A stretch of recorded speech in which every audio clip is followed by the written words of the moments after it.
નમસ્કાર ખેડૂત મિત્રો, હું હાર્દિક બરવાડિયા વર્ડેશન લાઈફ સાયન્સ વતી આજના વિડીયોમાં તમારું સ્વાગત કરું છું. આજે આપણે પ્રગતિશીલ ખેડૂત એવા તુષારભાઈની વાડીએ છીએ, જે બંધડા ગામના વતની છે.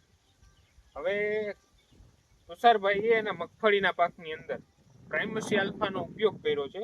હવે સૌપ્રથમ આપણે તુષારભાઈનો પરિચય લઈએ અને એને મગફળીના પાકની અંદર કેટલા રાઉન્ડ માર્યા છે, શું શું એને ફાયદો થયો, એના મુખેથી જ સાંભળીએ. તો તુષારભાઈ, તમે તમારો પરિચય આપી દો. મારું નામ સોલંકી તુષારભાઈ, ગામ ભદના, તાલુકો વંથલી, જિલ્લો જુનાગઢ. હું પ્રાઇમરી 5 વર્ષથી આ વાપરું. પેલો ડોઝ 45 દિવસે મારેલો હોય અને બીજો હમણાં 85 દિવસે મારેલો હોય. 45 દિવસે અને 85 દિવસે. માંડવીની ગ્રીનરી એવી ને એવી છે. બીજો કાંઈ આમાં ફૂગનાશકનો એક જ મારેલો, બાકી કંઈ કરેલ નથી. દોડવાનું બંધારણ ને દોડવાનો ભરાવો દાણાનો બધું બહુ સારામાં સારું છે. વજનમાંય સારું રહે એવું લાગે છે અત્યારે તો.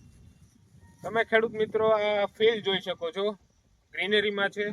અને જે આમાં ટૂંકમાં જે દોડવા બંધાણા છે, આ જોઈ શકાય છે કે નાનું મોટું નથી અને એકદમ ભરાવદાર, જે પૂરતું પોષણ મળીને જે દાણો બંધાય આપણે જોઈ શકાય છે. ખૂબ જ સારી રીતે બંધારણ થયું છે. તો તુષારભાઈ, તમે બીજા ખેડૂતને આ પ્રોડક્ટ વાપરવા વિશે શું ભલામણ? 100% આનો ઉપયોગ કર્યા જેવો છે.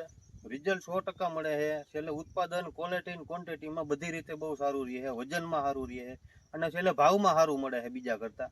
એટલે બધી રીતે ફાયદો થાય છે. ઉપયોગ 100% કર્યા જેવો છે આનો. તો તમે પણ ખેડૂત મિત્રો પ્રાઇમસી આલ્ફા 40 ml પ્રતિ પંપ નાખીને તમને અત્યારે હયાત, સોયાબીન, તુવેર અને બધા બીજા પાકમાં વાપરી શકો છો, જેનાથી ખૂબ જ સારું ઉત્પાદન અને ક્વોલિટીવાળું ઉત્પાદન મળશે અને છેલ્લે સુધી પાક તંદુરસ્ત ઊભો રહેશે.